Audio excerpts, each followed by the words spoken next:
Congá. Precisamos dele na Umbanda? O Brasil, com tanta influência católica por séculos, costuma ter em seus lares o hábito de oratórios, que são pequenos espaços destinados à oração ou adoração. Contudo, se observarmos bem, esse hábito não existe apenas em países com influência católica, mas em praticamente qualquer lugar no mundo, inclusive no africanismo. Na Umbanda, podemos dizer que o altar é o coração de um terreiro e seu ponto mais sagrado. Chamamos ele de Peji ou Congá, que é uma corruptela de Gongá ou Ninkong, que na linguagem banto, quimbundo, significa segurança. Um Congá na Umbanda não se assemelha aos demais oratórios, onde colocamos simplesmente imagens de nossos santos de devoção e queimamos ali velas em sua homenagem. Um Congá na Umbanda desempenha um papel fundamental, sendo um polo de radiação e convergência magnética. Ou seja, ele recebe energia, transmuta e radia energias no ambiente. Para que isso funcione, ele recebe itens específicos desde o início da construção física daquele terreiro. Esses itens serão físicos através de objetos e materiais imantados e invisíveis, cujas ligações espirituais com determinadas fontes de energia são construídas por nossa espiritualidade. Nele serão colocados objetos e firmações magnéticas que o fará muito mais do que um lugar bonito onde ficam as imagens dos santos protetores naquele ambiente. Essas orientações de como construir e o que será colocado nele sempre serão dadas pela entidade do seu fundador, com esse objetivo. Eis porque um dirigente deve ser um médium extremamente capacitado e firme em sua incorporação para repassar essas orientações tão importantes com absoluta clareza. Além de receber preces e pedidos, um Congá de Umbanda recebe as ofertas entregues com os mais diferentes objetivos por seus fiéis e médiuns.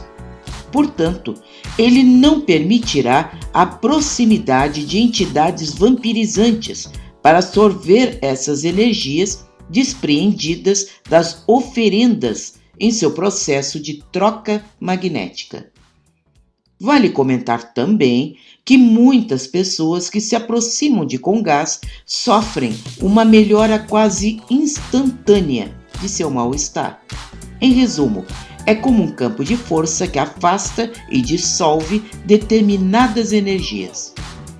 Eis um dos motivos de fazermos nossos amacis em sua proximidade e colocar objetos nele para imantação, no processo conhecido como incubatio ou incubação, que é a permanência próxima a altares e objetos sagrados, com fim de reenergização, prática essa conhecida desde a mais remota antiguidade.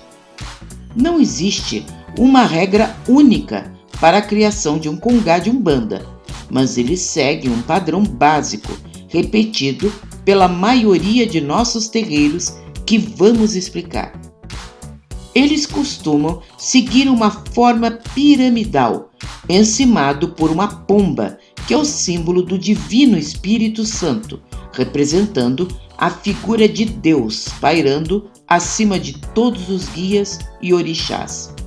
Logo abaixo, encontraremos a figura de Jesus, sincretizado nas energias de Oxalá, liderando todas as linhas abaixo dele. A seguir, encontraremos camadas de caboclos e pretos velhos que tenham uma importância especial àquele terreiro. São seus protetores, entidades de dirigentes e assim por diante. Encontraremos também representantes de agrupamentos espirituais, como santos católicos, e outros trazendo imagens de espíritos presentes em outras religiões, que de algum modo influenciam a espiritualidade daquele grupo. Mas talvez a mais importante característica nos congás da Umbanda seja a diversidade étnica e racial das entidades em seus altares, ponto alto de seu caráter universalista e de verdadeiro amor a toda a humanidade. Em alguns congás, trazem logo abaixo, sempre tocando solo, imagens de Exus e Pombagiras, ou colocam mesas auxiliares ao lado dos congás para recebê-los, nunca ocupando o altar principal. O que é recomendável seria a construção de tronqueiras, que são casinholas externas para a recepção das oferendas ao culto das entidades das linhas de Exu, que são os guardiões daquele centro e lidam com energias mais densas.